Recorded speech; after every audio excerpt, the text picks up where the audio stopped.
and such like that. Now, that's going to be opening myself up to talking to them a little bit more about, things on Facebook. Is that appropriate? Is that something I should avoid? Should I do a separate type of Facebook if they really want some type of networking that I can monitor a little more closely? What would you suggest in that? That's the perfect kind of question that when I teach advanced practice, I say, okay, what do you all think? And then take 3 hours to pick it apart and find the answer.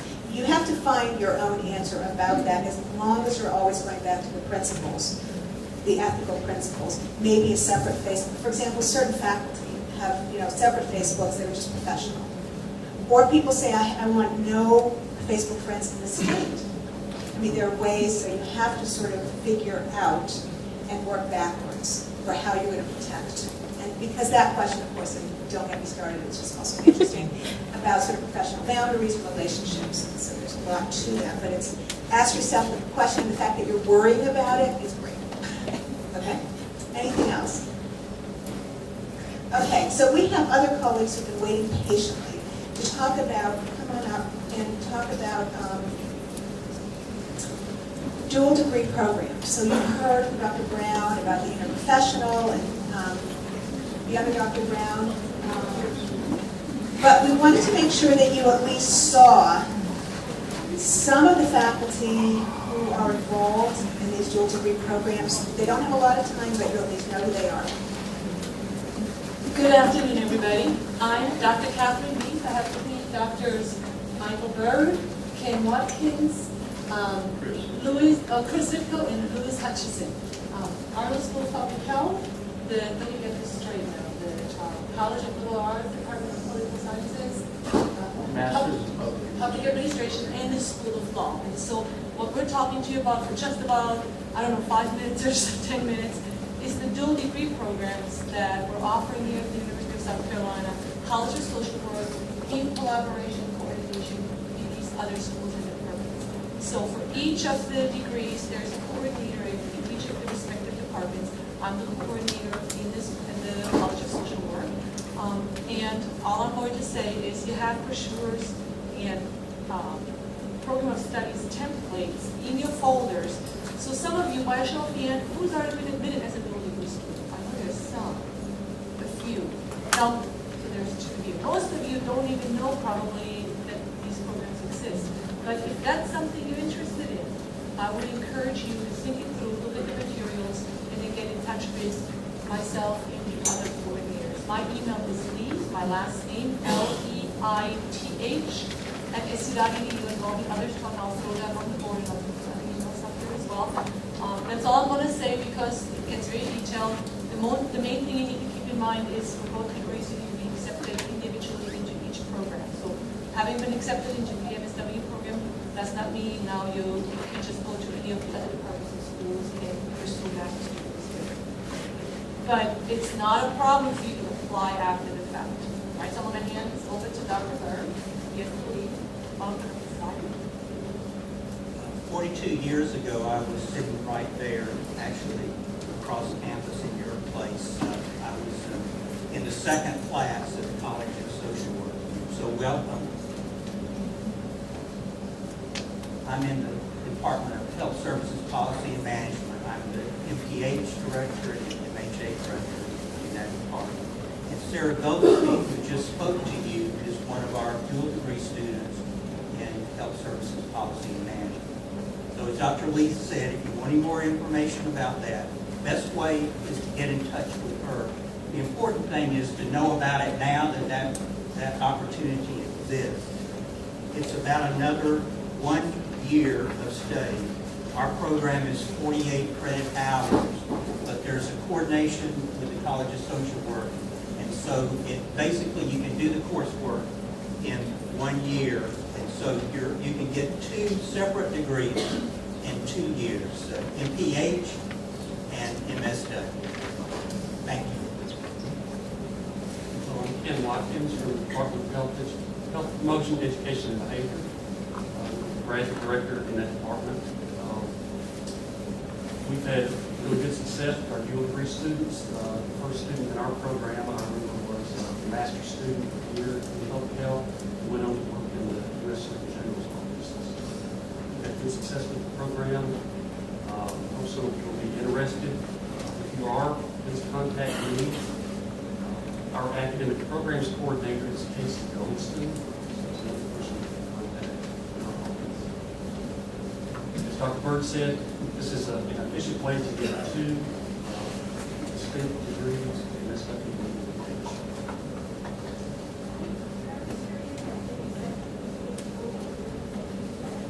Now, 3 years, 1 extra year if you go the dual route.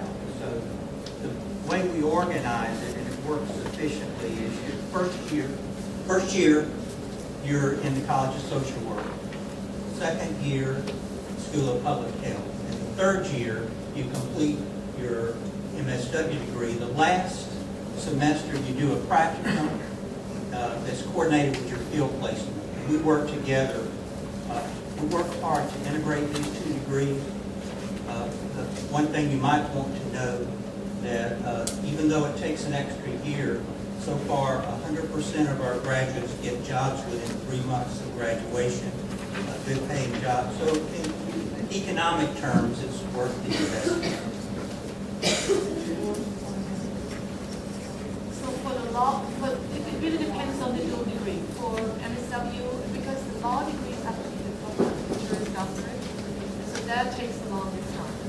The others take about 3 years. It really, so this is what I really want to point out, is that it really depends on the individual program of study.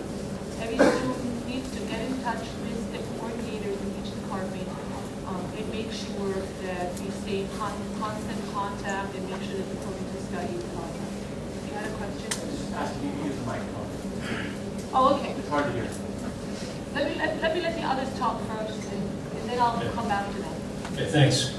Glad to be here. My name is Chris Whitco. I'm the new director of the Masters of Public Administration program. Why would you want to do a Masters of Public Administration? Well, you're a social worker. Getting an MPA would make you a better social worker. In your job, you're going to be either working for a government agency or interfacing on a regular basis with government agencies. If you're not working for a government agency, you're going to be probably working for a nonprofit type of organization, and we also have courses and curriculum in nonprofit management and things like that. So I think it could really help you to be attractive on the job market, to potentially have more options and go in some different directions that perhaps you're not even considering at the moment. If you have any questions or anything, just please contact me. Thanks.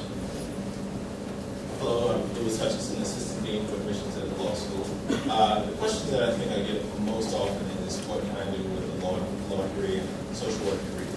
And the real question is, what do you want to do with your law degree and social work degree? The law degree, I can tell you specifically, is designed here especially to allow you to do whatever you want. So the question really is, what do you want to do? And how can the law degree help you to do it? So that's I think, something that you have to think about and research and kind of put together, because I can understand as social workers, you may get frustrated as you hit certain legal walls and boundaries and limits, and the law degree will help you get through some of those things. The law degree and the social work degree can be obtained within 4 years.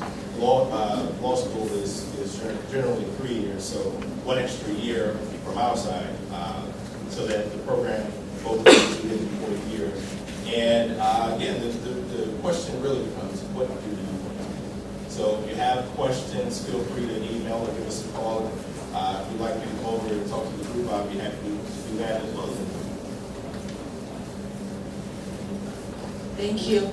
Coming back to that question, what I was saying is that each dual degree really, if the dual degree class of studies will vary and the time it takes to complete a dual degree varies.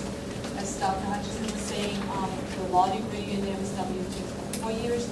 The others about 3, and I should say that it requires being in summer school as well for all of those degrees. The other thing that's important to point out is that each department has slightly different proficiency requirements.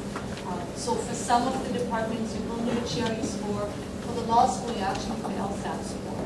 So if that's something you want to consider, you can sit for those. Again, you don't have to, if you didn't apply for both degrees all at once when you did your MSW application, that's not a problem at all. You can always apply after the fact to the other departments. But you need to inform yourself as to what those requirements are. You probably might want to refine your practice statement slightly. You might want to get additional letters of reference. And getting in touch with each of us is a good thing to start out with, because you tell you all is to make, if you are thinking about submitting that other application, to make that as strong as possible. So, does anybody have any questions? Okay, let's start over here. So we have several certificates in the College of Social Work. You know, I think Dr. Nancy Bird talked to you about those. I'm actually the director for the Certificate of Gerontology, so if aging is something that you're interested in, get in touch with me as well about that.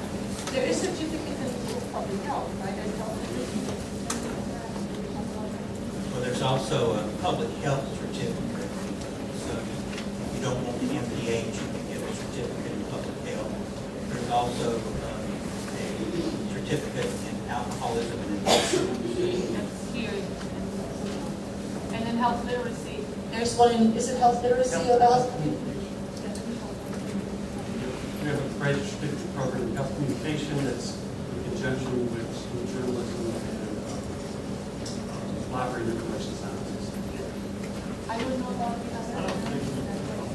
Okay, so if that's what you want to do, then you're going to have to go for the open move. Go ahead. All together for the dual degree, about 105 or so. Look at your programs of study. It's on here.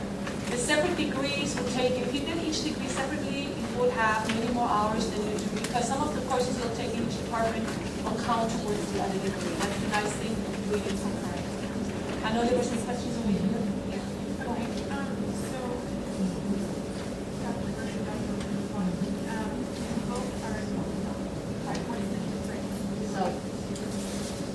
I'm in policy and management. We train healthcare executives, public health leaders, and managers.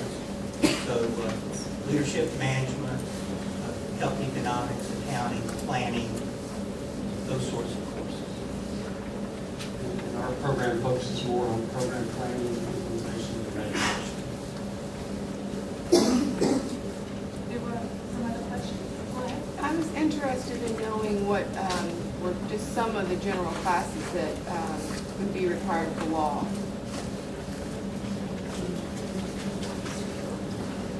When you say some of the general classes, you mean on the social work side or on the law side? The law side. Well, it's pretty much the full law degree. The difference is, first year of law school is pretty much mandated the same for everyone to apply to MBA. So those basic courses are we give you your the second and third year is pretty much take whatever you want. It's all a la carte. So basically, one of the courses that you might have here, let's say it's social work and law, and it's just basically what type of legal issues you'll face as you practice as a social worker. That course, of course, you might get credited as a law in the social work school, and we're also going to give you credit in the law school. So that's pretty much how it works. On the law school side, you could take, I don't know, public policy in the law, for instance, and you credit in law school. And then let's say the social work school might also give you credit. So there is no, there really aren't very many of any prescribed courses specifically that you have to take in order to do from the programs. Because of the nature of the law program, you pretty much are able to take whatever you want. So what I should say with the law degree, I recently just met someone. She, I think, is teaching or started to teach in the College of Social Work law course. She's actually a family lawyer, has her MSW, and she deals a lot with children who are being removed from families. I myself was a guardian ad litem volunteer for many, many years. We would have to go to court, testify, and I had no clue of how the law would work. So if that is something you're interested in, working with children and families who are vulnerable, who are at risk, and that is something, because you'll be dealing with these sorts of issues, children possibly being removed from their homes, being placed with their grandparents, or entering the foster care system, that would be a good degree. Now, health and public administration, of course, too, but each degree looks just slightly spin on this. Go ahead, Pat. Are these courses offered at the part-time campuses as well? I didn't hear you say that again. Are the courses offered at the part-time campuses as well? Now, I know that you can take some of our courses distance ed. I think some of the other courses, let me let the others talk about that. Not the entire degree now. but some of the courses. Our MPH is fully distance enabled. You can get the degree without ever coming to campus. We have public health core courses that are all offered in the distance format. Others, there's kind of a mix. We do offer some online classes, but you would have to come to campus, sometime. Yes, sir, we don't offer any anymore. But you will get a doctorate out of it. The other thing about law, the one thing I would say is if that's something that interests you, start early, because with the law degree specifically, you really have to start that joint program early. Otherwise, you will have too many credits on this side that you won't have any that will go over to the law side. So like right now. All right, anybody else? All right, you guys, thank you very much. Please do not hesitate to get started.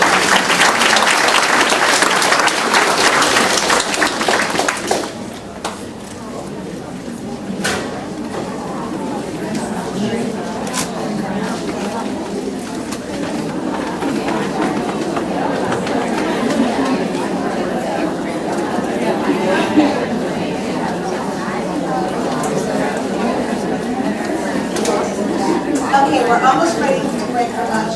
Probably the one person in this room who everyone has had contact with is Miss Anna Lucia Brown. Say hi to Anna Lucia. So, specifically, you're here because of her. So I just want to introduce her, and she has a message for you. Before I hand it over to her, I just want to say one thing before I forget. We are a growing university and a growing program. We have a space problem.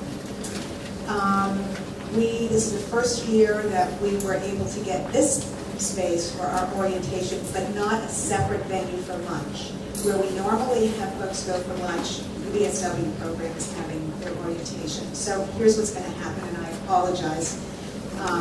There was just nothing to do. We have box lunches over there for you. Try not to go all at the same second to get it, and then just go find a place to hang out. Again, this is not our first choice. We had really no other possibilities this year. Folks from Charleston, who's from Charleston? Who's over there? Fran, we've got a big group of folks. Fran Burke. Fran, what do you want people to do? Grab a chair. What do you want them to do? Grab a chair, maybe, because You're gonna head that way, grab some lunch, and go with Ms. Burke. Okay? So, I'm gonna say goodbye. We're gonna see you back at 1:30, but Anna Lucia has something she wants to ask you. First off, it's great to see you all. I know I've had a lot of you via email, but it's nice to actually get to see you all in person. The announcement I have is just in the email about orientation, there was a form of suspension or termination.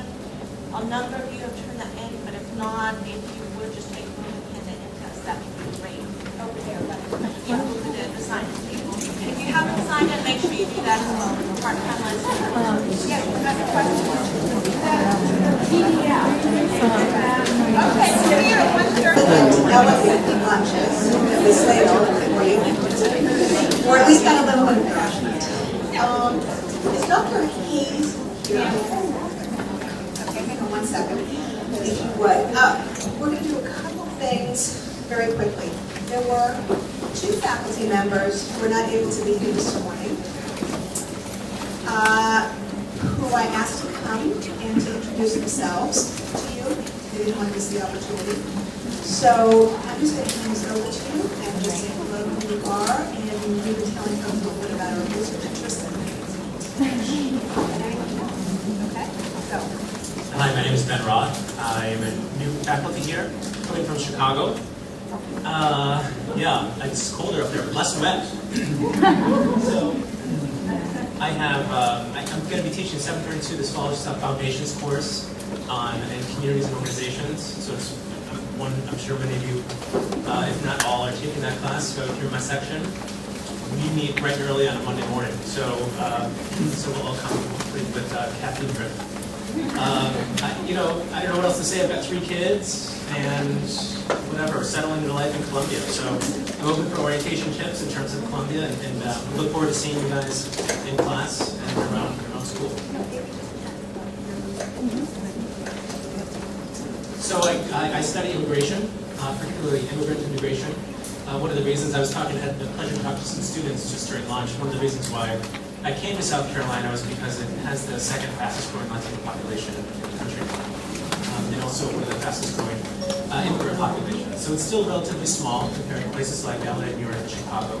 But it's an exciting place to be, and so my research will focus here primarily on the ways in which mainstream institutions are adapted or not to meet the needs of low-income immigrants, primarily Latino immigrants, the majority of whom in South Carolina at least are from Mexico. My dissertation work is on, and other research is on the suburbs as another non-traditional site. So I know it sounds sexy talking about this hanging out in the suburbs, but that's where I've spent the past couple years of my life collecting data in places that have seen the rapid growth of immigrants and have not been altogether receptive and welcoming towards them. So this is going to be where research is taking questions. Just curious, have you ever traveled to your home country to collect prior to doing something prior to doing Yeah, I've spent several years living in Latin America. The places where I've lived in Argentina and Honduras and other parts of Central America aren't necessarily big sending communities for South Carolina. So I haven't necessarily, I'm not an immigration scholar who tracks from point of departure to point of arrival, the immigrant experience that other people do. The only person who's had a question It was a plan, she's right in the front row. Okay, any other questions? Hi, I'm Bree Grace. I'm coming from Michigan. And like Ben, I actually speaking of, was there a woo from Michigan? Woo! It's cold. I'm coming from here for all of you from Michigan. People from Michigan like to use their hand as a nap, so I'm coming from Lansing. Like Ben, I study immigration. I study a little different aspect though. I study refugees and the experience of living in refugee camps and being resettled both in Africa and then in the U.S. I've lived in Tanzania 6 of the past 10 years. So yes, so I go to the country before the second country.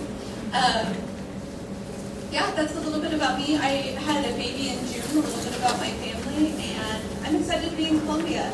I'm excited for the warm weather, and I actually am enjoying the rain. I don't know about all of you. Everyone else seems to be running, but I kind of like it. So,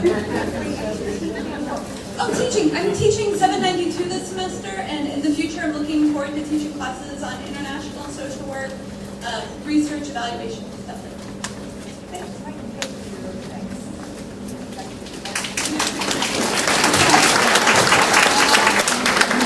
So next we have Dr. Kathleen Hayes, who's director of the Institute for Families and Society, and this is one of a research institute that is associated with the college, and Dr. Hayes is going to talk to you about what the institute does and possibly some ways in which students might be involved in the mission of the institute. I thought this microphone was static. That's just something else, and Naomi gives me an instrument. Hello, everybody. It is a pleasure to see you all here, and I welcome you into the MSW program. I brought some handouts, which obviously are not enough, so what I'm going to do is just send some to my left and some to my right, and if you would kind of take every other one or so, just so you can have a chance to see them. I'll put a few more. On the table before I leave you. What this handout is a little bit about what is the Institute for Families and Society, and I direct the organization. It is a research organization that is affiliated with the College of Social Work, and we're divided into 3 divisions. The kind of research we do is very specific to the divisions in the Institute for Families and Society.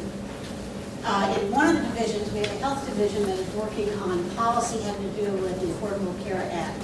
And that is a fascinating unit right now. Obviously, it's one of the most, it is our largest division. It is one that is doing large-scale data analyses of all the things that are testing the premises that are going to lead to changes in the Medicaid, Medicare policy implementation as we get into the Affordable Care Act. I was delighted to find out that within the College of Social Work, we have a strong cadre of faculty that are interested in pursuing health activities, and I think you're going to, if you haven't heard about that already, you will hear about it in your coursework. So one of the things that social workers are doing best right now is stepping up into the arena of healthcare and helping people speak about the issues that affect them, because there's not a very large voice right now for many of the people who have who need health access. And social work is one of those fields where you really can do a lot to articulate what people need. I say you, not me, because I am a psychologist, and I get carried away once in a while when I am around social workers, usually the word we. I have worked with social workers all my life, and so to be able to come here and just introduce you to the Institute is a real pleasure of mine. My own background is in social services and juvenile justice, and it is that background that actually brought me to the Institute of Families and Society, and one of our divisions, the second one, is a division on children, youth, and families. And that division is trying to look at evidence-based practices, particularly parenting practices that help people avoid child abuse and neglect. We're actually trying to put in place evidence-based parenting interventions that strengthen the family so that they can avoid the kind of parenting problems that will lead to abuse and neglect. I have been in the public sector for many years, and that included being at the Department of Social Services as director up until 2011. In that capacity, one of the things that I saw over and over and over again is that families can be helped if they are around skilled practitioners that know what to do when they're in trouble. So I hope that at least some of you in here are looking to turn your own career to helping those families really strengthen what they have internally and help them grow into the productive citizens that we want each and every one of us to be. So I've talked about two divisions. One's on Medicare and Medicaid policy. One's on children, youth, and families. And the third division is on nutrition and obesity. And in that division, which is a small division, we have a faculty member who is working on NIH grants and has for several years, and trying to look at why elementary school children gain weight and how they understand nutrition and how they understand self-image and all the things that would help them to try to control intake of food. And it's really a fascinating study. It's one of the longest term studies that you could have at the Institute, so it's been fun to do that. Now Naomi asked me to pass on to you ways to link up to the Institute for Families and Society. That's always an interesting question because our research is 24/7. We do it all the time. We don't teach. We are always seeking new grants. We're interested in working with people that are interested in seeking new grants, helping us write grants. We are interested in people that can work pretty long hours. And so that sometimes means as a graduate student, it's hard to find a fit with an ongoing research organization. But if any of you ever have an interest in any of the kinds of things that I'm talking about, just give me a call and we'll talk about it and see whether or not there is some way to kind of engage so that we can benefit from each other's experience. I am tickled this year that the College of Social Work has been able over the last 2 years to bring in additional faculty members because the size of this class, the size is I don't know how many of you there are, but we need you in this state, and we now have faculty ready to teach you. So I hope that you're here with your plus with all of this will be something that is very, very successful. I think that's about all I needed to talk to you about. We are at 1600 Hampton Street, off campus, and not with the College of Social Work, and not even with the planned booth, but we are energetic people that would very much like to have chances to engage with you. Yeah. On the research for nutrition and dietary assessments, you specifically concentrated on children, but I was curious if you does anything for seniors in Columbia. The question is, are we doing anything about nutrition and obesity in seniors at the Institute for Families and Society? That's an excellent question. We are interested, but no, we are not doing that right now, but it is a very important question. The The reason we didn't name our division Children in Obesity is that we really have an interest in nutrition for other age groups, including an older population. The College of Social Work also has a specialty in this area, and that might be a place for future growth. It's a great question. Yeah. How long is your grant for? We have many. The longest contract we have right now is 5 years. The shortest is 1 year.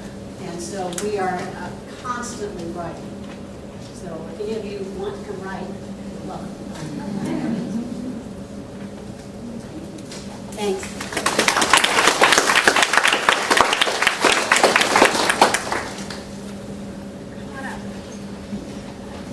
I promised that we were going to just talk once about academic integrity. Well, I mentioned it, and now we're going to spend a few minutes on that. And Kevin, is it Cozy, from the Office of Academic Integrity at the university, is going to talk to you about, well, I'm not sure exactly what, but yes. Yeah, the university, I think, in the past few years has really ramped up formal attention to issues about academic integrity. I'm on the advisory committee for the University of California, and the office does a lot of really good work.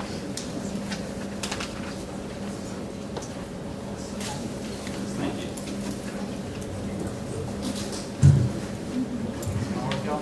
It's a big audience. I wasn't expecting this. It'll make me nervous. All right, well, my name's Kevin Cozy. Can everybody hear me? Is the microphone even working?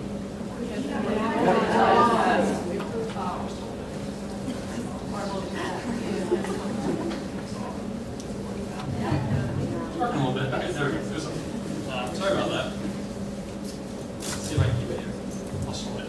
My name's Kevin Cozy. I'm the coordinator for academic integrity here at the University of South Carolina. Welcome, y'all. I'm glad to be speaking with y'all. I didn't know it was going to be such a big audience. But what I want to do today is talk to you guys a little bit about what academic integrity looks like at our university and how you can avoid any violations of our honor code and avoid ever having to come meet me at the Burns building, which is way across the board. So let's get started. Well, show of hands, you've probably been asked this already. Who did their undergraduate studies here? Okay, good deal. So who can tell me where this comes from? Carolina Creed. So if you were describing the Carolina Creed to somebody that didn't go to Carolina, what would you say that it is?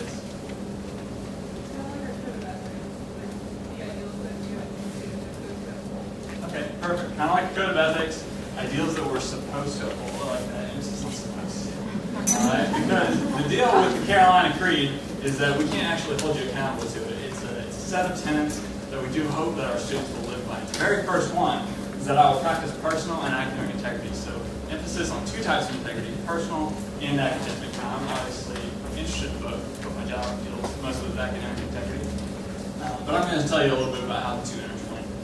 The honor code, on the other hand, which is what we're going to talk about in the bulk of the presentation, is actually a set of rules that we can't hold you accountable to. So I'll show you what some of those rules and policies are later on in the presentation.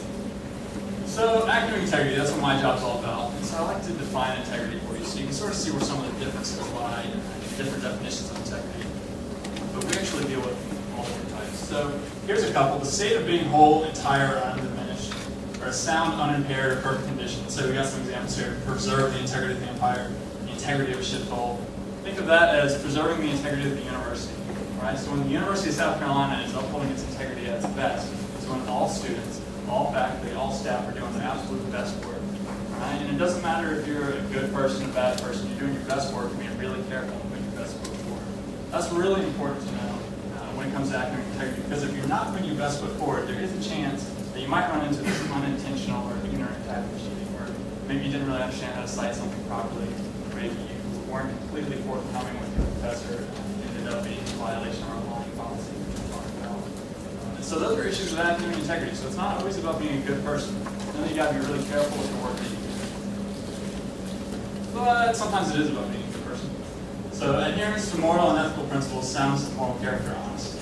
So this is when if you are being dishonest, or if you're not upholding your own moral character or the moral character of the university, well, then that's an issue of personal integrity and academic integrity. So know that there's a difference between the two, but there's also a lot of overlap. It's possible to violate our honor code without really being a bad person. If you you report to my office, don't instantly think that you're a bad person. It just might mean that there's some inconsistencies with the work that you're doing. We discussed that. So know that there is a difference between the two, but my office deals with those. So I'm going to talk a little bit about your responsibilities, and this is a quote that we've had in here for a long time. I didn't put it in there. But I do like it. It says, academic dishonesty undermines the fundamental goals of education. And the reason I like this quote is because I like to ask you all, what are the fundamental goals of education? Success. What? Yeah, to learn. I would probably put that up top. What else? Productivity. All right. Girls on fire. Anybody else? Grow personally and professionally. All right, so there's a lot of goals.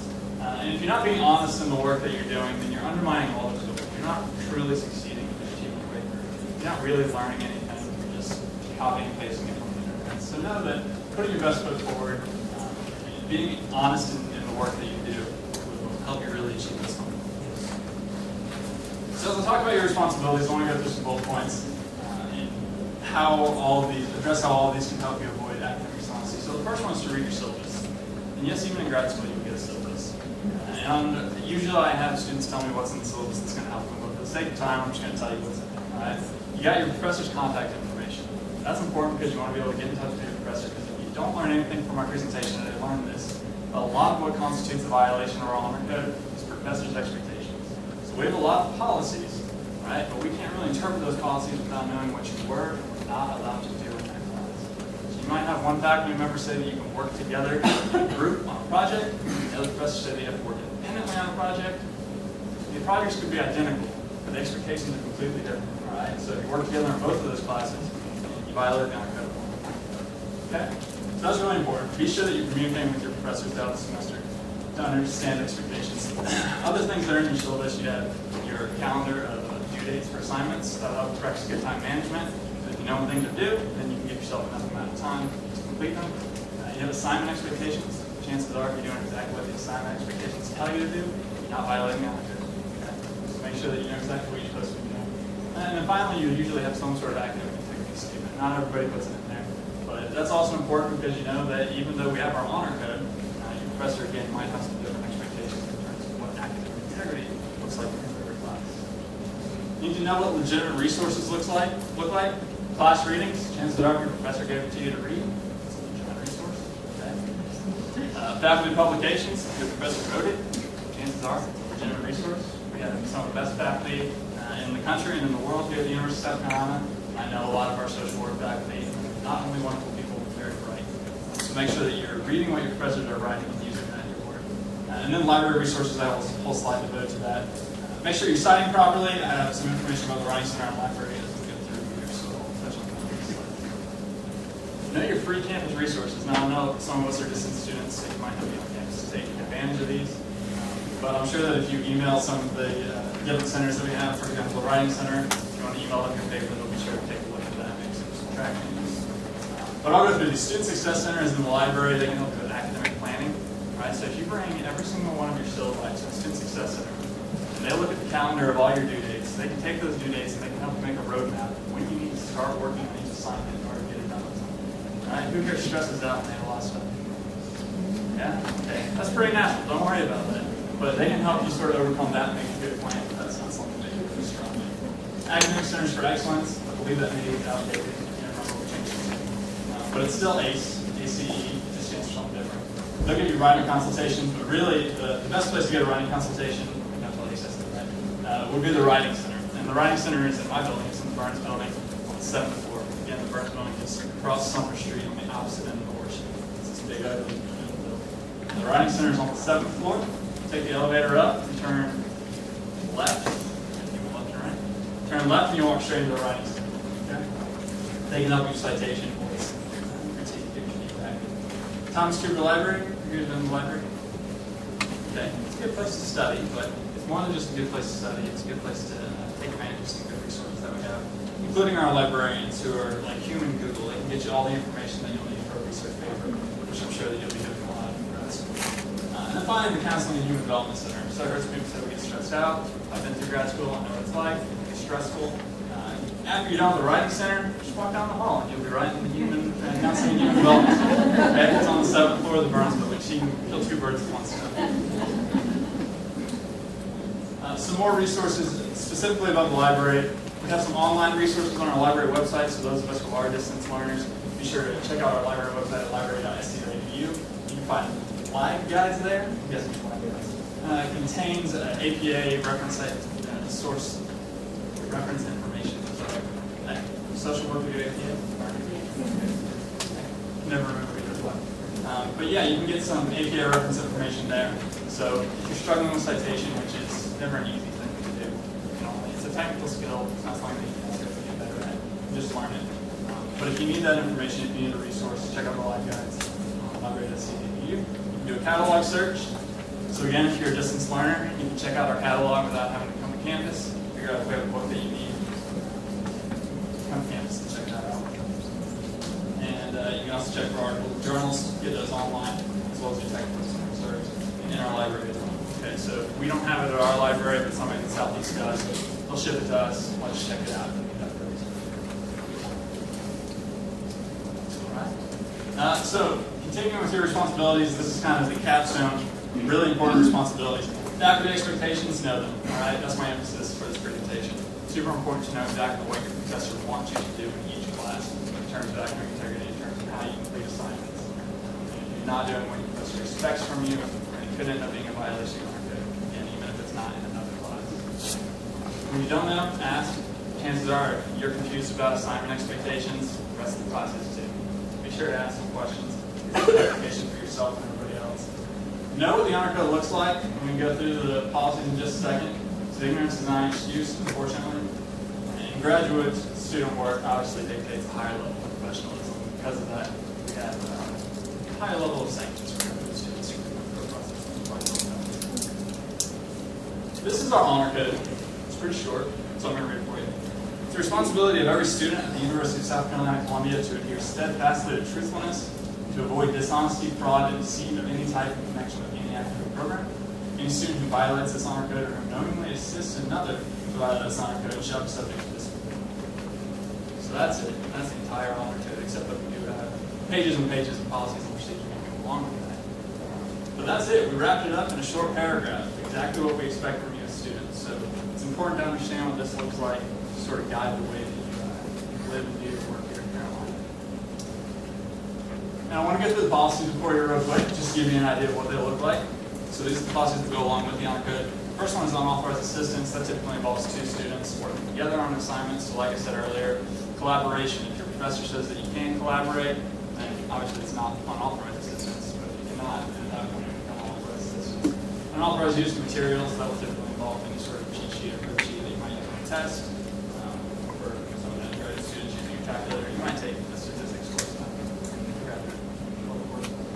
So using any sort of material that you're not supposed to use on an exam or on any other assignment. Unauthorized access to the contents of a test prior to its administration. Obviously, you can't see the test before you take it, unless your professor uses it. Plagiarism, I'm going to emphasize that on some later slides, but this is obviously what we see the most of at the University of South Carolina in our Office of Academic Integrity. It's what I've seen the most of from the College of Social Work also, so I want to be able to talk to you guys about all the and from most colleges, but just so you know. Lying would be any intentional misrepresentation by word or action, situation, or fact. That'll typically involve maybe a student saying that they had a doctor's appointment that they did not have, signing another student in class, any way that you're being dishonest in your academic work. Bribery, yeah, we have to have a bribery policy. We don't see that very often. Don't offer any favor or thing about it to your professors. It's that easy, okay? Don't offer any money for a better grade. And then finally, interference, which is conduct intended to interfere with an instructor's ability to accurately evaluate students' competence or performance in an academic program. That one is less common, but that would be any sort of interference with the instructor's ability to evaluate your work. So the example that I give, because really we don't see this very often. The example that I give would be students who maybe collude together to say that they're going to give each other a good review project that they're working on together, regardless of individual level. So that would be essentially lying to the professor. honor code process. Anybody planning on cheating? All right, beautiful. Then you probably won't have to go through this process, but in case you do, I want you to know what it looks like. But it's really not as scary as it might seem. It's not as scary as it looks like in the movies. The students refer to the Office of Academic Integrity.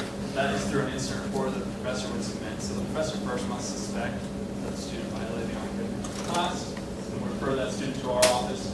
You'll have an individual meeting with either myself, which I'm not scary, obviously, or my boss, who's a little scarier than me.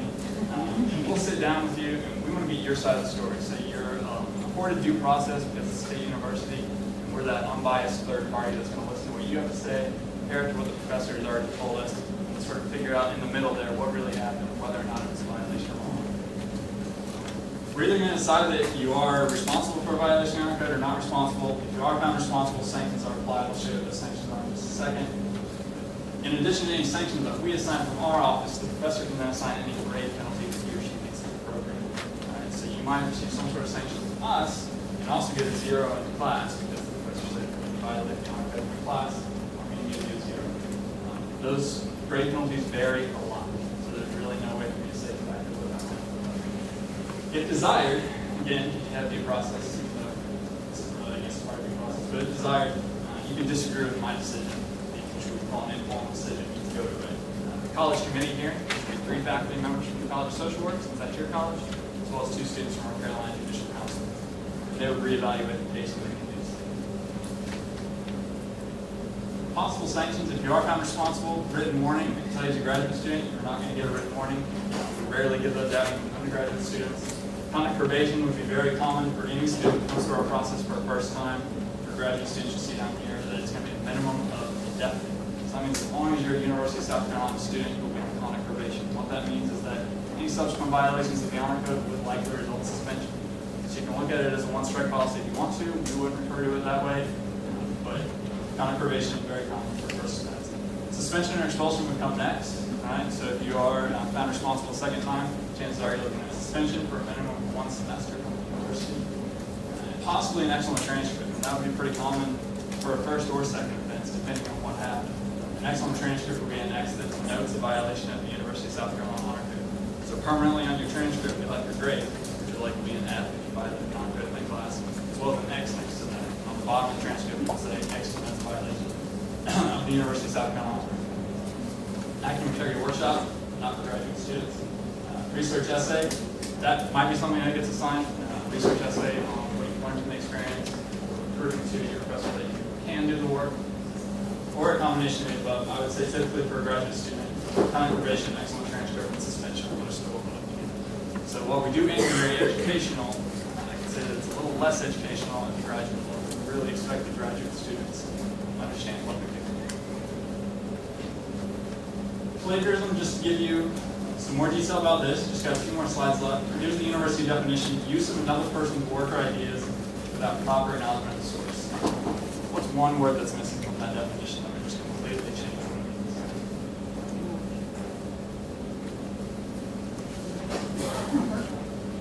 Proper is in there.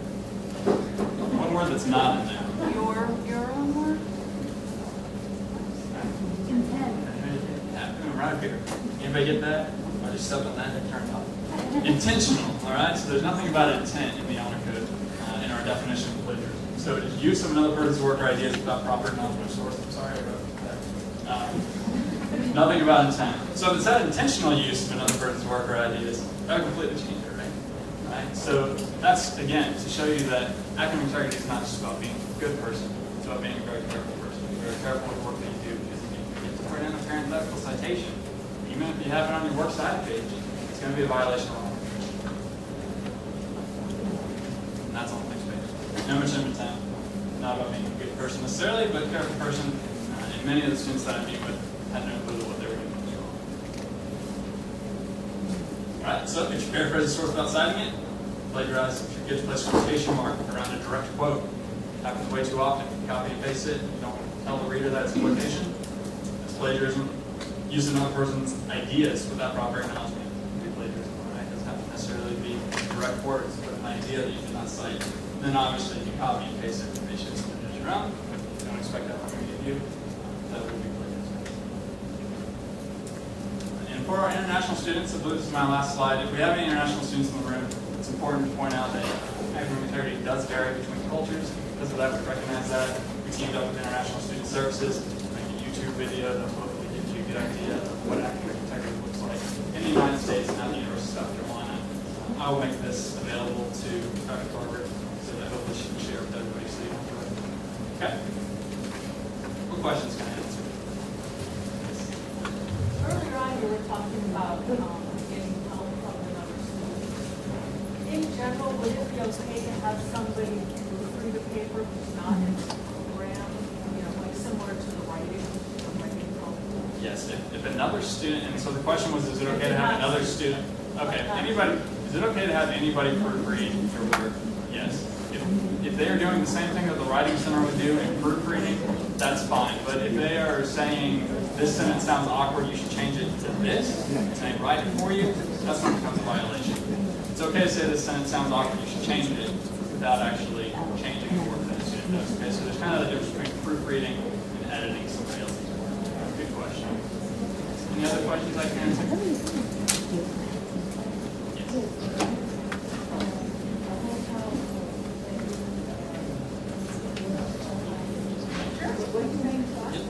I'll send it to Dr. Farber, so everybody will have a copy. Yes. Will you be using Turnitin.com? University, so the question was, will we be using Turnitin.com? I don't know if everybody's familiar with that. It's plagiarism detection software. The university has a contract with SafeAssign, so if you submit a paper through Blackboard, it runs it through SafeAssign, which is like Turnitin.com. It scans every paper that's ever been submitted to SafeAssign at the University of South Carolina and every other university. It also scans the internet for any internet. It'll highlight that and flag. So plagiarism is pretty easy to get caught for. Thank you for pointing that out. Any other questions? Sure.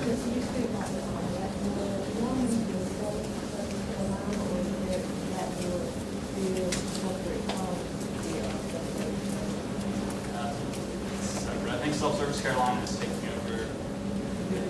Yeah, it's a Blackboard. So it'll link you to Different software, yeah. Any other questions? Yeah.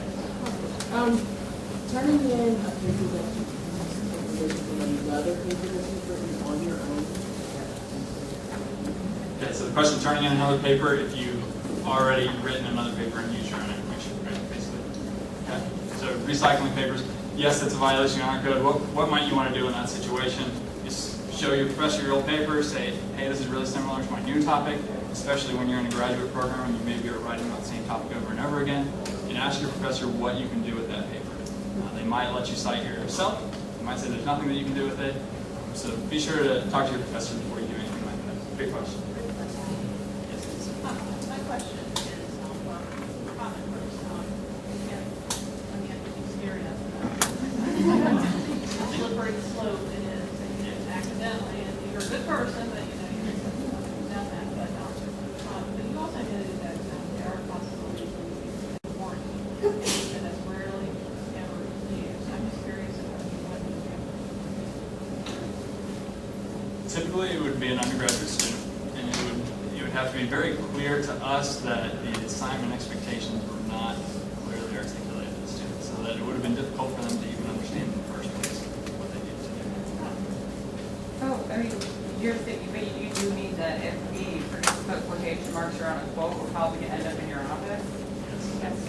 You absolutely will. Actually, the professors don't even have discretion anymore. If a team instructor uses facts, actually by policy, required to report. So the answer to that. Got a lot of questions.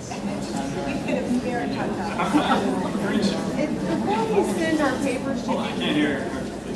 before we send our papers to be proofread through the library, do we have access to something like Grammarly.com or something like that to kind of do it ourselves first before we send it out?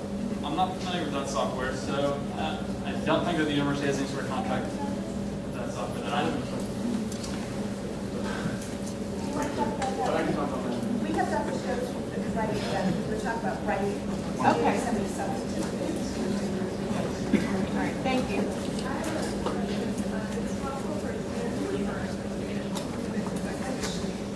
another good question. Is it possible for a student to refer another student if they suspect that that student is cheating? We would expect a student to refer the other student. So I hope that you would. I know it's a difficult situation to have to be in. But if you ever suspect that one of your classmates is being dishonest, I know that nobody wants to have a classmate who's being dishonest because it undermines your own work. You might want to talk to your professor about that if you don't feel comfortable actually doing it. So, because there can't be any anonymous reports due process for a while.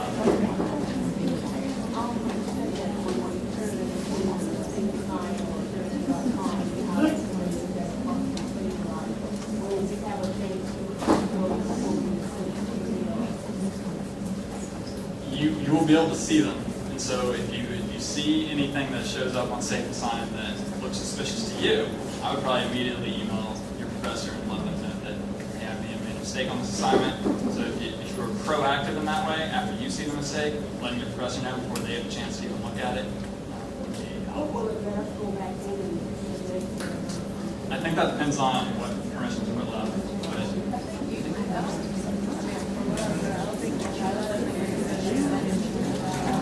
Yeah, again, I think it depends on the permissions, but I think that sometimes you can't actually see. Yes. This sounds odd, but given how easy it is, I guess, to get on conduct probation, what exactly happens on conduct probation? Because I feel like all of us can end up on there. You will not all end up on conduct probation. I don't think the faculty will let that happen. But so what happens is that it is defined as a period of review. And so it's really just your understanding that any subsequent violations will result in suspension, but nothing that you actually have to do. Nothing happens, nothing changes. It's just that if there is a subsequent violation, you know that would likely result in suspension. But you did say indefinite, so Yes. we're going to be on probation the rest of our master's. Yes. And if you choose to get a PhD here,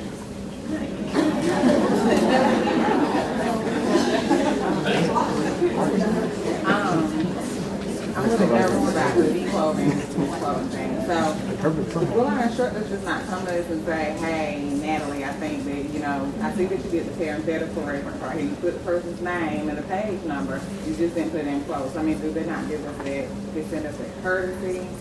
they might talk to you, but they would still be required to report to our office. If the faculty member would discuss the issue with the student after.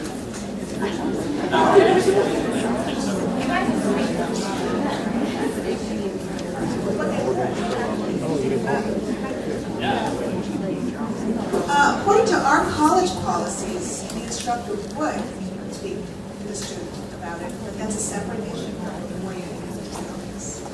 So the instructor can speak back what is this, but again, that's separate.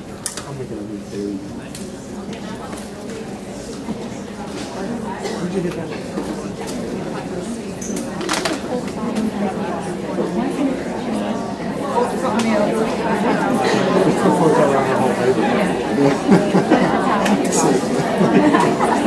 Make sure.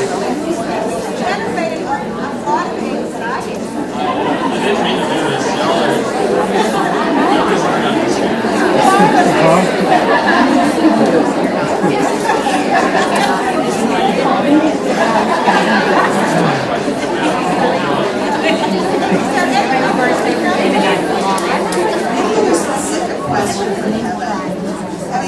Your instructors will go over the class every week, how their particular expectations of the facilities. Is there anything now for them?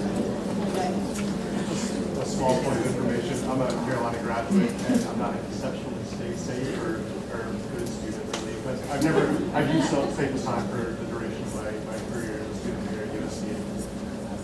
Will be that helps. Okay, so it's going to be okay. But you didn't tell us about a waiver clip, or you didn't have trouble, but you haven't explained. Okay, I'm just kidding. I'm just teasing. Yeah, I got my eye on it.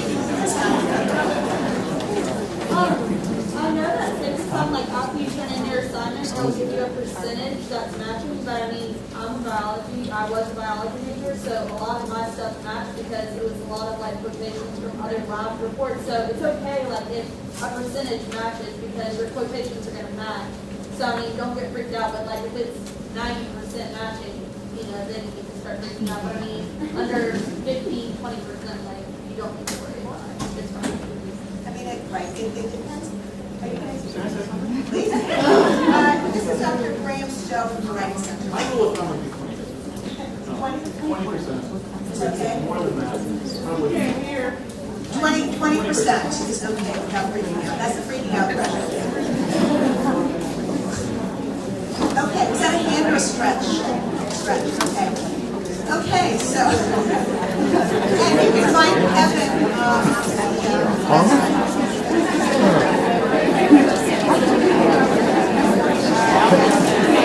Okay, so now you are sufficiently let me just say a little bit about this.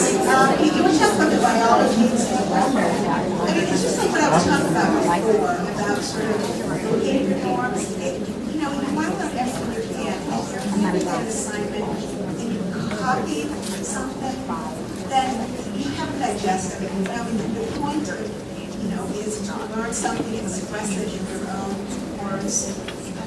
And it's not, you know, we're not looking for criminals, but we're looking for learning.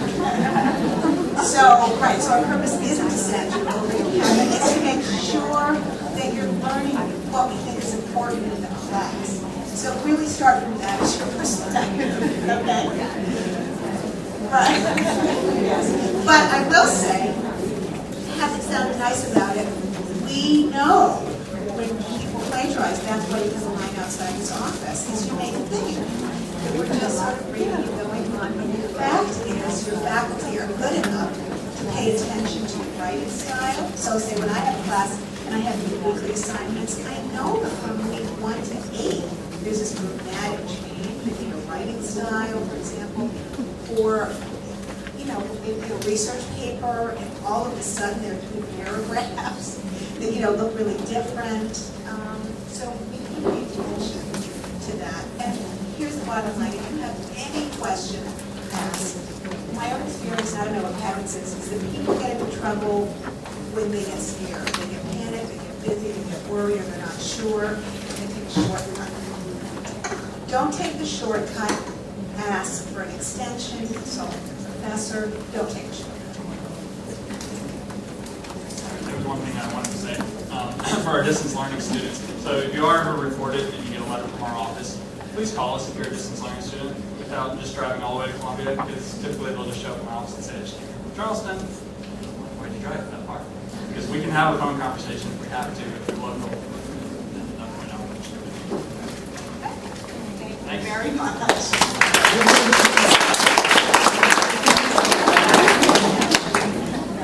I don't know why you're laughing. You just scared the Jesus out of me. What did I say?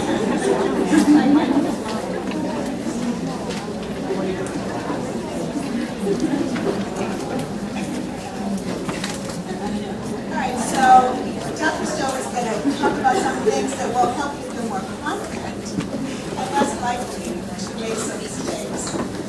While he's getting ready, any other questions? No? Okay, he's ready now. Hi. It's been a long day. I've noticed on the schedule that I'm last. So the most valuable. You have your hand up, Ryan? Okay, I'll put it right up here. I'll try not to snort into it. Yes. Does anyone here have any Benadryl or something similar? We have a possible allergic reaction. Does anyone have Benadryl? Yes. Give that woman an MSW or something. You just finished your degree. Yeah.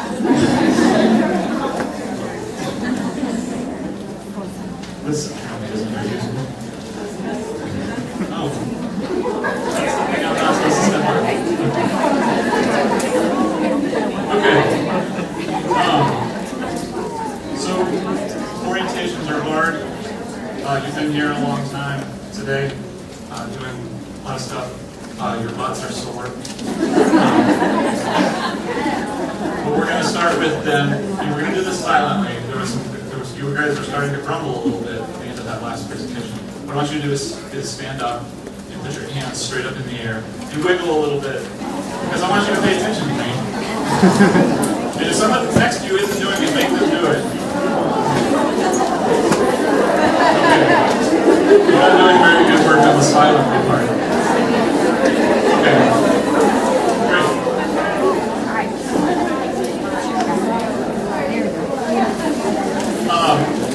I assume that felt good.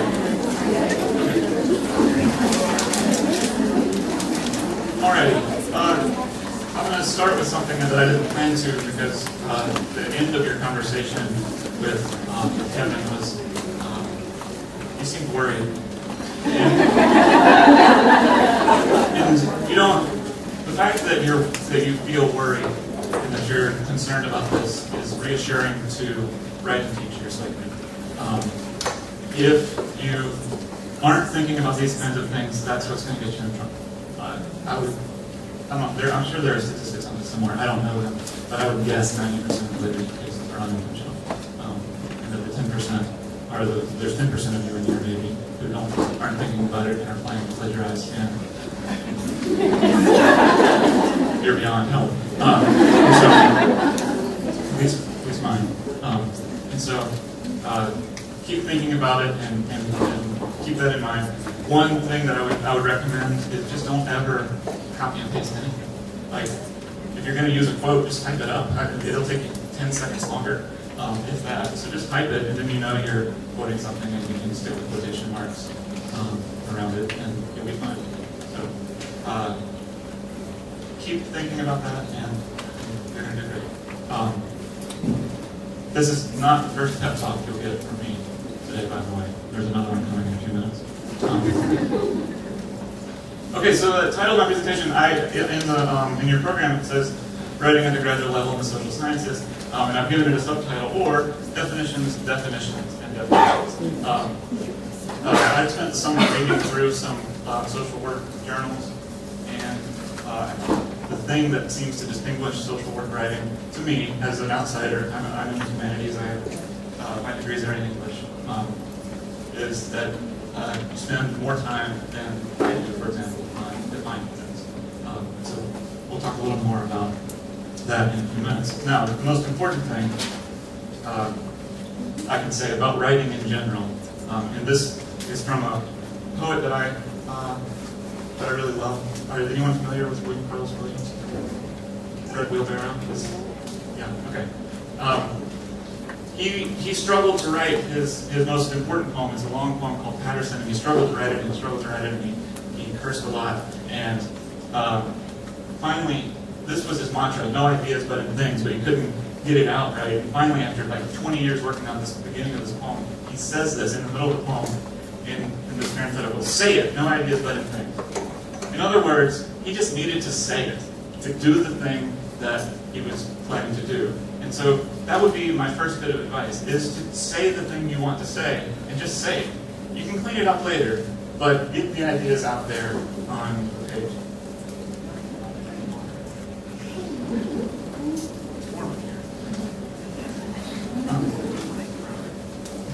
Okay. Secondly, and this is important, and we'll do a little exercise later to work on this. You don't need to worry about sounding smart. You are smart. This is the second time talking. You were accepted to the program. The College of Social Work has decided that they want you here for some reason, and that you that came out wrong.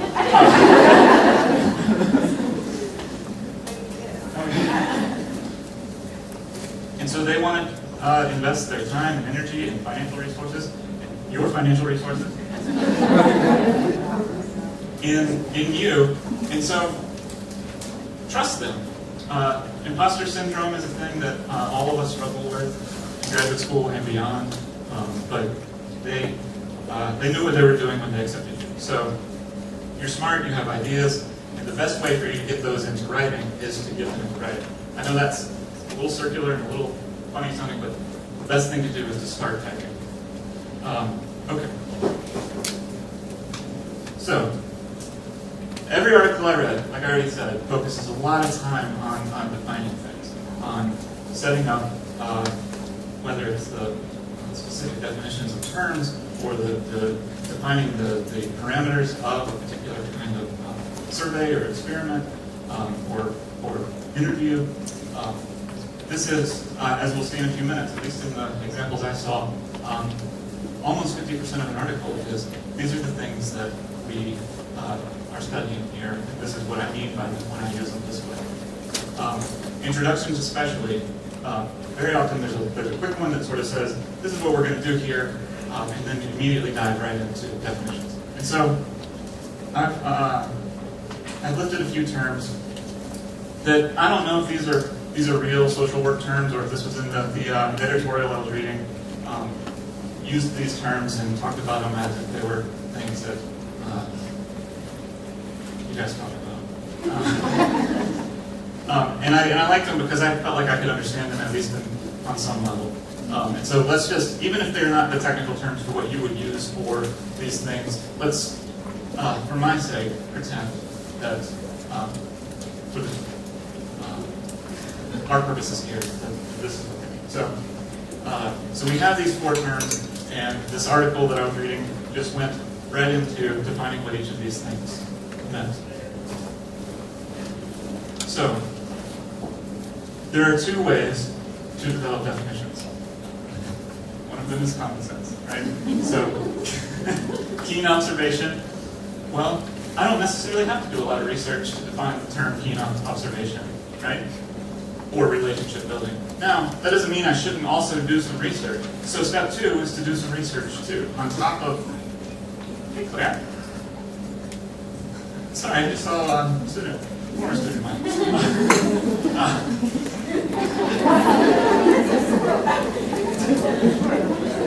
So you do some research.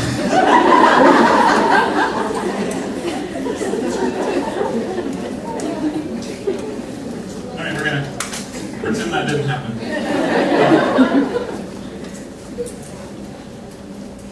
So, when you do the research, I have several suggestions for how to get into what to do with the writing process as you're doing the research. First, of course, well, first is the annotated bibliography. Many of you have written annotated bibliographies, right? And you may or may not have professors assigning them now, but you should do them anyway. I know that sounds frustrating because these are the assignments as an undergraduate you hate it, right? Do it anyway. This is this is what professionals do as they study their field. We need to keep up with our research somehow, and an annotated bibliography is the best way to do that. It's going to save you time in the long run, particularly if you go on to write a thesis or a dissertation. You will reread articles by accident if you don't keep these kind of things. And useless articles that you threw out the last time you read them, if you don't keep a record of what you've done. You want to hear an embarrassing story about my own research? Yeah. I recalled a book that I already had from the library that I couldn't find anymore because I hadn't kept good enough records. So I have this book checked. So I recalled it for myself. So I send an email to the library saying, I want to recall this book. And they recall it, and I get an email saying, you need to turn this book in. So then I had to go to the library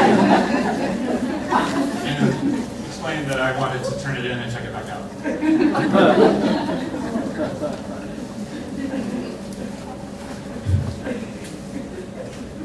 What book was it? Was it back then? I'm sure it was about William Carlos Williams. Okay, so an annotated bibliography, as you already know if you've written these, contains a brief description of the article's argument, where its findings, and then sometimes a brief discussions of the article's usefulness. Now, depending on the kind of assignment that you're doing this for, if a professor is asked for this in a class, then the second part about its usefulness might not be something that you actually need to include. But I would do it anyway and have 2 copies of it and excise those sentences for the one you turn in, and then have another record that's the real one that you can say, wow, this sucked. Like, you can actually say things, if it's for you, that you wouldn't say to the professor. And so keep it around, and so that you can then remember that you didn't like it. Okay. Second is the literature review. Let me say one thing. There are some programs now that make annotated bibliographies a lot easier. The 2 that I'm familiar with are EndNote and Zotero. Zotero is free, so I would go with that one. It's Zotero.org. I believe that's spelled, well, I think I misspelled it on my sheet here. Zotaro, I believe. It might be ER. Zotero. Has anyone used this before? ER. Okay. Okay. And it does essentially the same thing as EndNote, and it will export your citations into Word. Yes. It will not get us sent to the plagiarism. It absolutely will not. Okay, just making sure. I'll call time out here for a second. There's a very big difference between citing improperly and plagiarizing. You won't get sent to Kevin's office for putting a comma in the wrong place. You'll get sent to my office for putting a comma in the wrong place. And so using those kinds of things, those programs are essentially the same thing that iTunes does with your music. It just catalogs it and keeps a record of what you have to say about it. And then, say you have a weird professor who insists you write an MLA. None of them will do this. You don't have to know MLA. You can just tell Zotero or EndNote to put it on an MLA. Yeah. Or a journal article. Sometimes journals have different weird things. Okay. On to the literature review. This is a kind of I think of them as a fancy annotated bibliography. I'm sure you've done things like this before. These are either standalone, where you have a list of articles that you've done a bunch of research on for a particular topic, and you write a summary of them all. And you may or may not include how you feel about the articles in this kind of thing, again, depending on the assignment. Typically, I would say that this is not a necessary step for your research.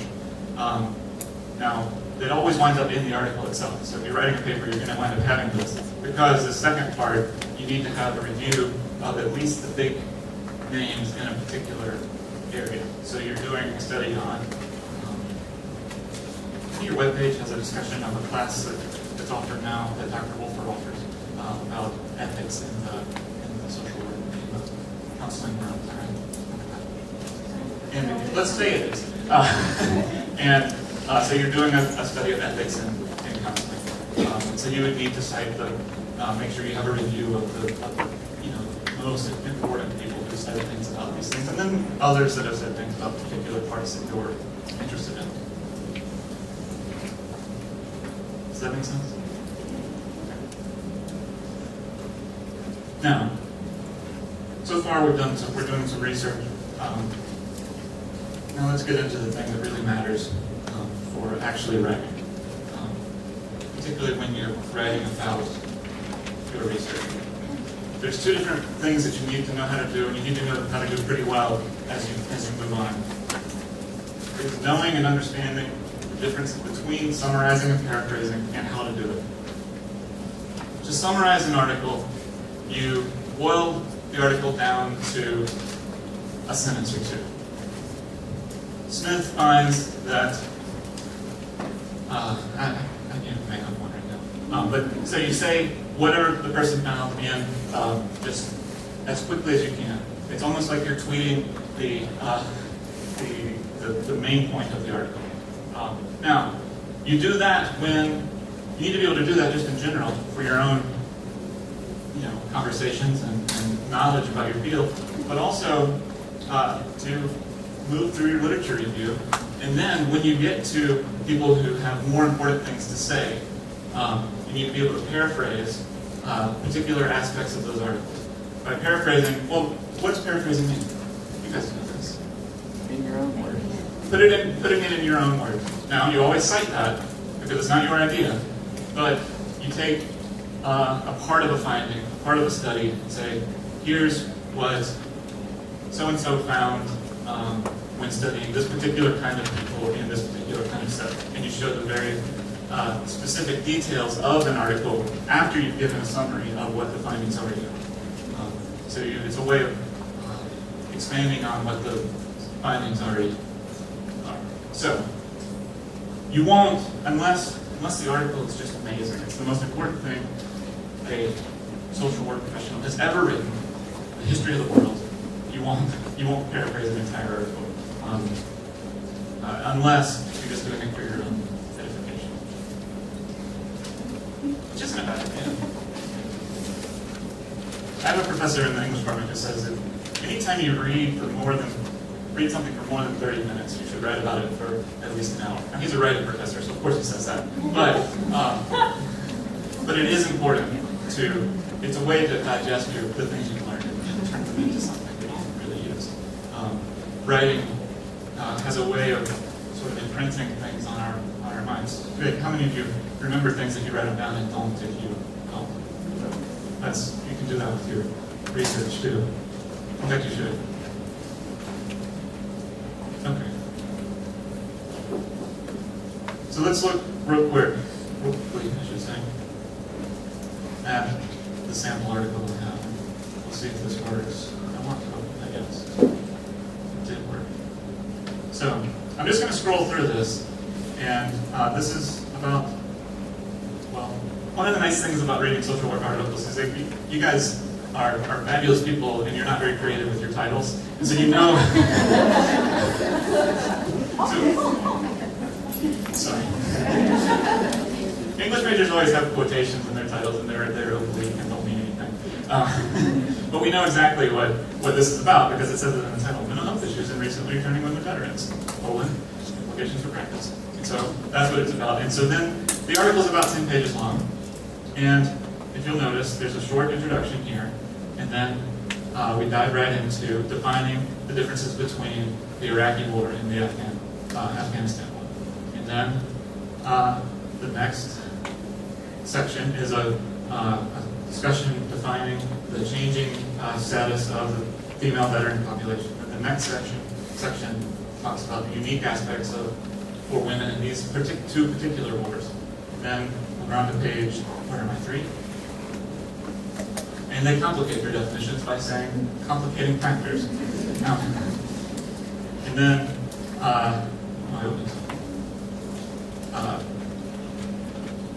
they go on again with another set of definitions, mental health implications for these in the recent past. And then they start defining the particular diagnoses, so PTSD, depression, substance abuse, and then comorbidity, which I don't know what that means. And okay, great. So substance abuse and depression. This is not just a headline. That's my sister-in-law. And so now we're on page 5, and we get to our answers. So we have half the article again is defining the terms of the argument. I say argument because I'm in the humanities. You should just substitute the word findings. So what this means for practice and research, and then the rest of the article discusses that, but it doesn't really stop defining things. It's just a different way of defining things. So we're assessing our findings, and here's the answer we should do. There is this weird kind of throwaway line at the end that I found really frustrating. I'm going to read it to you, and I'm going to tell you why you shouldn't write this way for a second. Social work clinicians are encouraged to use evidence-based treatments to address these problems. I think that sentence says almost nothing. And so it's worth going out with a bang instead of a whimper, as these maybe you're supposed to in that way. In the social life. But I'm not sold. Wow. Sorry about that. Okay. So,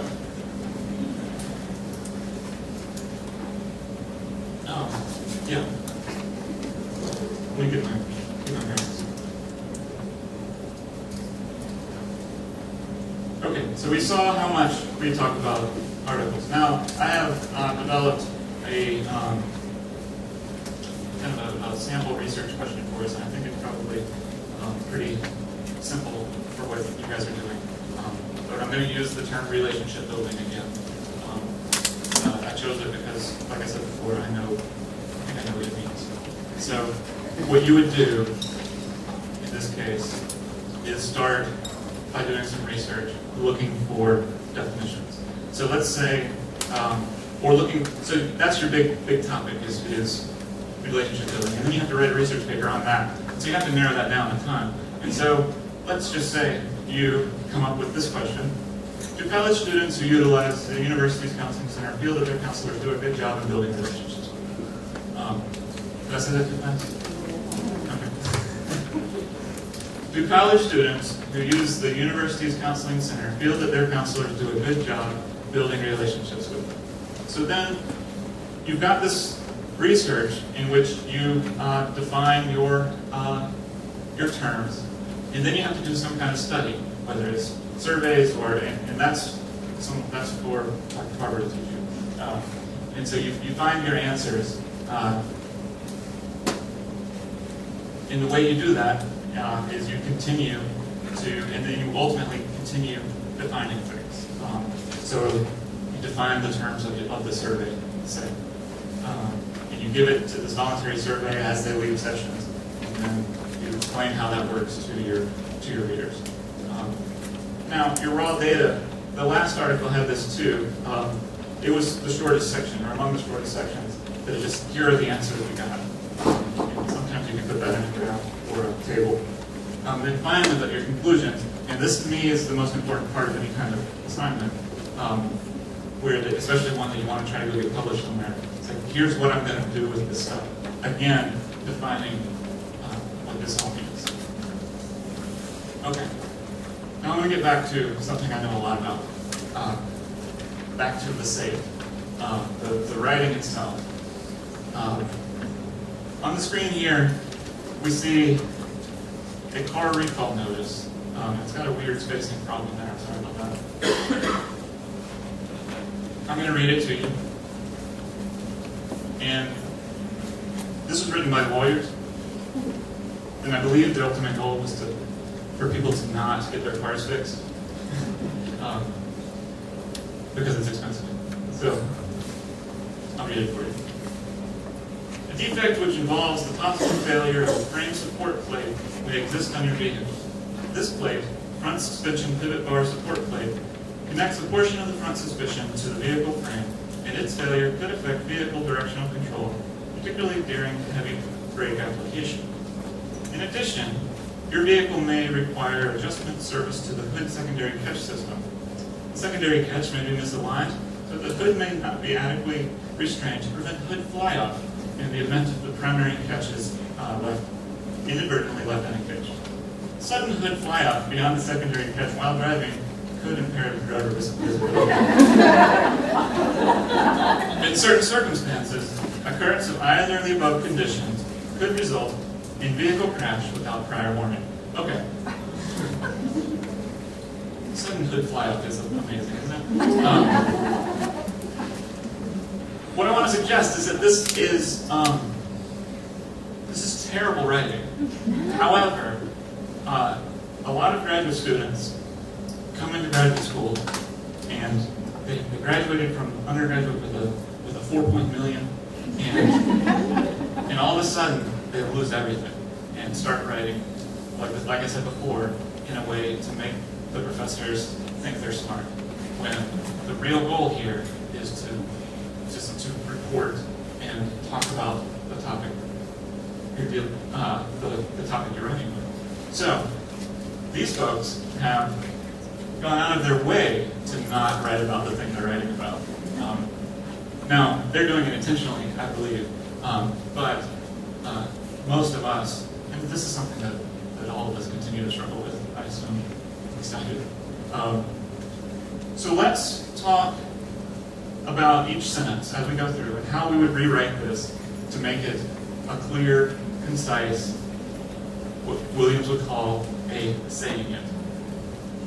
So, a defect involves the possible failure of a frame support plate may exist, which involves the possible failure of a frame support plate may exist in your vehicle.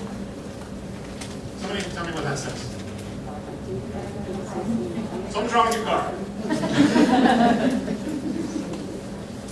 This plate, the front suspension pivot bar support plate, connects a portion of the front suspension to the vehicle frame, and its failure could affect vehicle directional control. Won't be able to steer when you brake. Good. Yeah, vehicle directional control is a really bizarre way to say steering. Particularly during heavy brake application. So we could even simplify this even further. What does that say? If you slam on brakes, you may lose control. Okay. In addition, your vehicle may require adjustment service to the hood secondary catch system. Yeah, your hood latch might be broken. The one that you can't really see. The secondary catch may be misaligned so that the hood may not be adequately restrained to prevent hood fly-up in the event that the primary catch is inadvertently left unengaged. Your hood could fly up. And then, for some insane reason, they explain what could fly up. Sudden hood fly-up beyond this catch while driving could impair driver visibility.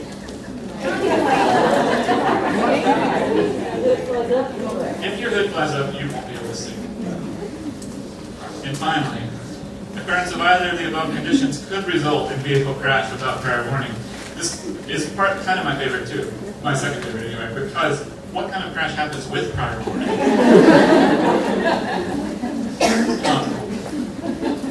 So, let's rewrite that one since we're doing this. Slam like a brakes or you could fly up and find in the crash. Excellent. Good word. Good word. I meant to say. Okay. So, while that's the most important thing to me and to most writing instructors, is that we figure out a way to be as clear and concise as possible. There are other things that come up that many people talk about when it comes to writing. And so we will talk about that for a minute. Some grammar and style questions. You should always consider transitions. What do I mean when I say transitions? Anyone want to? From one paragraph to the next, or from one section to the next, making them. Exactly. Now, you live in a wonderful place where you get to use more subheadings than a lot of people in the humanities, and so you have a little bit of leeway by getting to use these subheadings every now and then. But between each paragraph, within each section, you should have some kind of transition sentences. Using transition words is incredibly important. These seem like fluff. Like these are the things that you leave out of your Twitter accounts because they take up characters. But you need them here. So the furthermores, the although,s, the howevers, the in addition to, the firstly, secondly, thirdly, all those things are really important so that and we call them signposting in the writing world because it gives your reader a place to know where you're going next. So you have a sign, you stick up there. This is what I'm talking about here, and this is what I'm going to talk about now. That was a however I just did.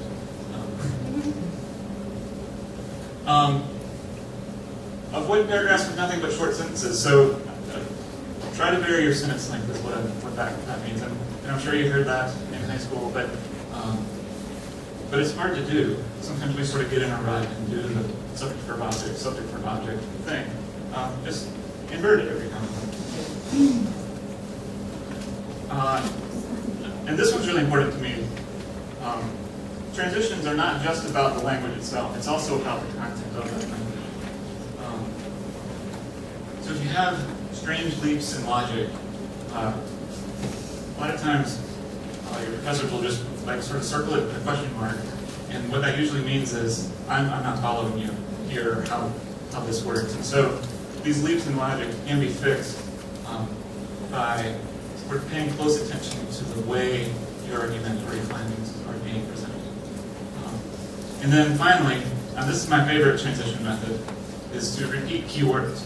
It is we English teachers have done a disservice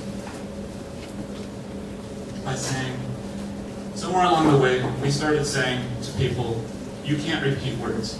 And so I'll have, especially second language learners, will come into the Writing Center, and I'll say, why don't you just consider this word here?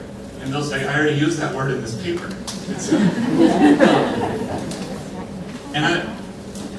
And so I want you to sort of push that out of your mind. If you're writing a paper about relationship building, you're going to have to use the term relationship building quite a bit. And so just do it. And it's so much easier to refer back to things by repeating words. So my favorite method of doing this is to say something in one sentence, and then the next sentence I'll say these things, whatever it was. I'll repeat it again to sort of let the reader know where I'm going with this particular topic. Okay, grammar. This is a sticky wicket.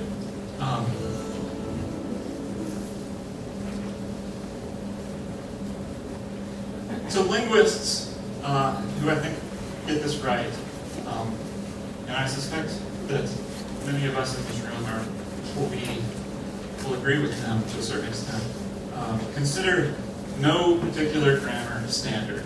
That there is no one grammar that's any better than any other grammar. That the way any one person talks is just the way they talk, and that's part of who they are and how it works. And there's as many different grammars in this room as there are people.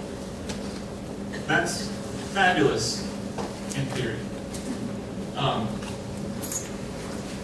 And in an ideal world, that's how things would work. But it's unpractical because of your own ethos, is the term we use in English. Does anyone remember what ethos means from freshman English?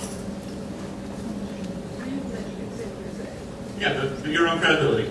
So the reason you're allowed to say the thing that you're saying. And so the problem with not just writing how you talk or writing how in your own way is that you may undermine your own ethos with your profession. And so there's particular standards that matter to the professors you're writing for and the journals you'll be publishing in. So for that reason, it's important to work on these kinds of things. Now, that said, teaching grammar to native speakers is very, very hard. And most of you are native speakers. It's study after study after study shows that teaching rules doesn't necessarily help your grammar. The best way to help your grammar is to keep writing, is to write all the time. So this is why the thing I said earlier about the professor in the English department who says, write about things you read. This is a way to work on that kind of thing while you're also studying. It's a great way to study, and by the way, it'll improve your writing because you're writing. Any of you who are sort of experienced writers or into writing will know this. Sometimes when you read something, say, like Hemingway's a good example of this because most people have read Hemingway and he writes in these little short, choppy sentences, right? And so then you write a paper about Hemingway and you find yourself writing in these short, choppy sentences. So theoretically then, and I think this happens, if you were to read a bunch of social work articles, you will also start writing in that same vein because your thinking is being modeled by the articles themselves. And so I really can't stress enough that writing about the things you read for classes, the things you read for your research, will absolutely improve your grammar and improve your writing. Things will start to jump out, like subject-verb agreement, which is sort of it's a tricky one. So, and we all do this. When we don't know the gender of someone, for example, we say they, and we're talking about one particular person, and that's really actually wrong. We have to say he or she in that case. And so, reading more of these, and these articles will do that. That will be one thing they get right. And you can do this S/E unless there's a standard central work, is there? They say that. Oh, they do? Okay. Yeah, you can give us a solution to that. Everyone is witness. I love it. Well, there's no. What do you say? The solution is to. The person might be genderless too. They might be in between genders. True. And so. What is the standard actually?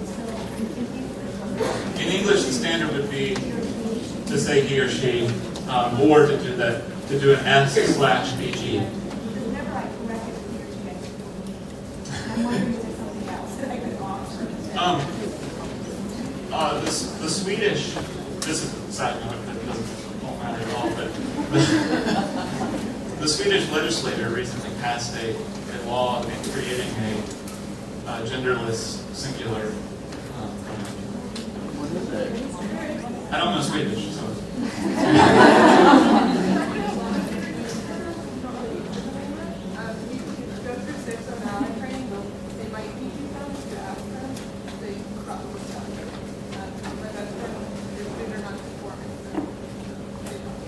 Okay. Give us one. Well, C is one of them, where he or she would go, you can do C. Z-E? I think it's called either Z or Z-I. Okay. I fear, I get where that's coming from, and I embrace that kind of thing, but I fear that won't fly in your classes. And maybe it will one day. So, grammatically, the thing to do is to say he or she so that it matches the subject of the sentence. Anyway, I got off on a tangent there. Subject and verb should agree though. Singular. Okay. Right. Oh, there it is. Commas are also a thing. I truly think some people just take like a bucket of commas and sprinkle them on their papers. There are rules, and they are not. These are ones that I think you can learn and that you will that can work. The feeling right one and the where you breathe one doesn't work. That might be how commas initially came into the language, but it's not how they're used now. Anytime you use an introductory clause that is a dependent clause, can anyone tell me what a dependent clause is? It can't stand alone. So I started by saying, when I went to the store. Yeah, that's not a sentence. Right? Because of the word when. So when I went to the store, comma, I bought milk. That I can do. However, if I do it the other way around, you do not need a comma. I bought milk when I went to the store. There's no reason. You don't need to connect your dependent clause in that case. You do use them for to connect independent clauses. So I went to the store and I bought milk. Use a comma there before the and. Or you drop the and altogether and use a semicolon. That just means you're a snooty writer. I'm just kidding. Semicolons are fabulous. I use them all the time.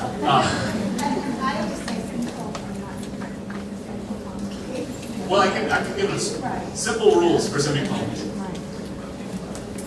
To connect two closely related independent clauses where you don't want to cut your reader off to the period. And then there's another rule about long lists, but don't worry about that one. The way to use a semicolon, the typical way is with these two clauses that stand alone and they're related. So in this case, I went to the store, I bought milk. You can put a semicolon there because that's what I did at the store, and I'm sort of saying, hey, this it's a signal to your reader. It's a kind of signpost on its own. Okay.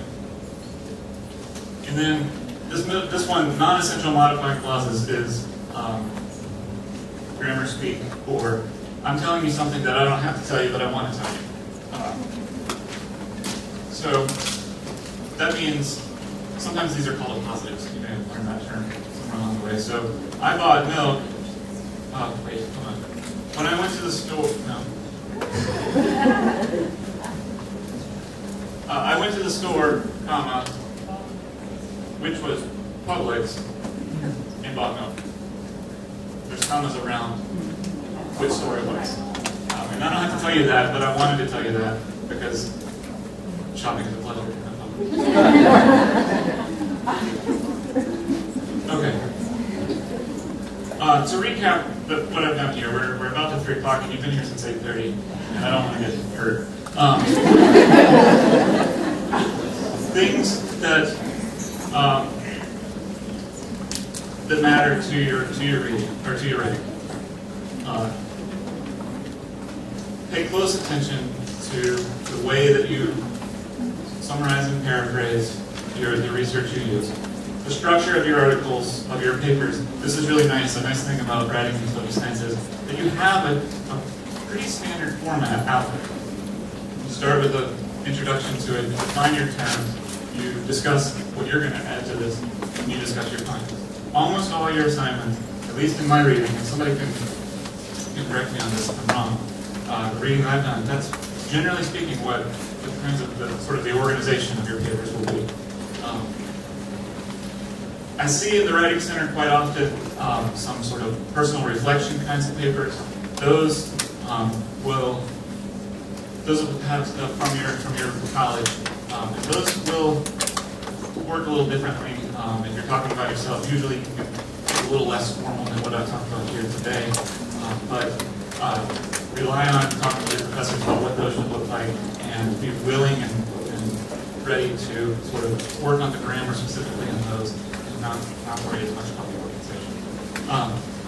Okay, and now I have a surprise that I didn't tell my professor was going to happen.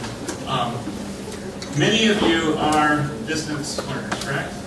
Yeah. And many of you in the past have said, hey, Writing Center, I don't live in Columbia, I don't want to bring my stuff in, it's a long way away. And we have said, I'm sorry, Kevin got something wrong earlier, we don't do email consultations. However, we're starting an online program, and we're piloting it with you, and only you, because we want to be able to do this for students who live a long way away, and it seems to us, and I have no study on this, but it seems to us that per capita, there's more distance learners in the College of Social Work than almost anywhere else. I would guess. An awful lot of you are commuting. And so we will, we have a couple of tutors working on setting up the program. It's a pretty simple, easy to use thing where you will, we'll email you a link and you click on it and you have a video conversation with our tutors. Now, we won't have any way of knowing this or not. We would really rather, if you live in Columbia, not do that. Let the people who are the distance learners take up those slots. Because we will have, at least for now, a limited number for the term, and then in the spring we hope to open it up to a wider group. So if the program's, like I said, very easy to use, you'll send us a PDF of the file, and then you'll have a conversation, just like you would in the Writing Center itself. Has anyone been to the Writing Center?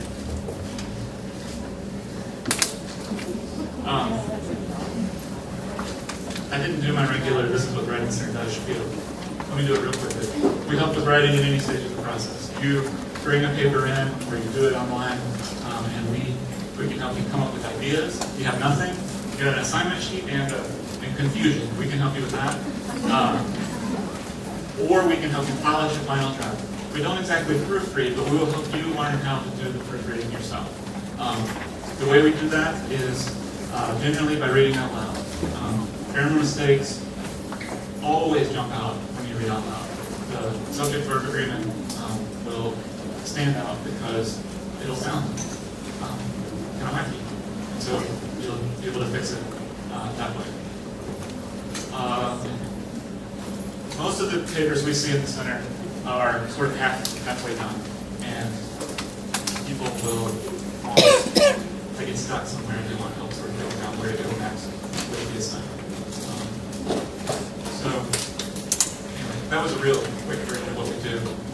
We're on the 7th floor of Burns. Kevin gave you this a little while ago. It's the ugly bluish green building. Easily the ugliest building on campus. Come visit us. And you can find us on, just search us on the webpage. Yes? They vary day to day, but generally we're open from 2 to 5, 2 to 4. Wednesday evenings this fall will be open until 7. And the evening hours are only for graduate students. Undergraduates can have other places they can go for evening hours. Any other questions? That was my last slide. Yeah. Yes. My name is Graham Stowe. I didn't put this on. My email is stoweg, STOWEG, at mailbox.sc.edu. You can also get me at Writing Center at sc.edu. And there's no, like, the Grammarly thing I was talking about before that we can... I don't know Grammarly, but I don't trust online grammar checks. Is that what it is? Oh, that's different. Those things can find the places where you got things matched up, but if it's checking grammar, I wouldn't trust it. Because mine just the other day told me to change things that were wildly wrong. What else?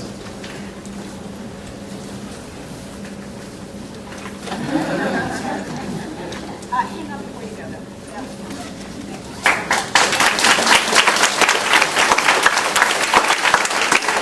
A lot of instructors will offer to read drafts for the equipment. Now, when people make very well, so we comment on them. But at least we're getting consistent feedback with the person who's grading paper. So, take advantage of instructors all the time. A couple of really quick things. We lied. I trusted something. I don't know who said this.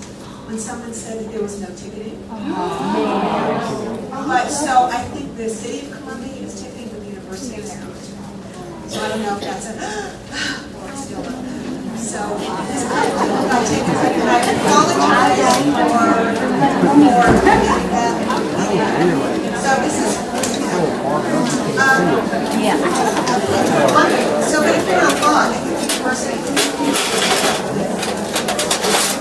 I'm sorry to almost end the day on this. Quick thing. Tomorrow, we'll see you at 9:30. Unless you want muffins or it's on your schedule, right? If you look at your schedule, it says 9:30. Final, before you leave, if there's anyone here from Charleston who wants a conversation, please say, Dean,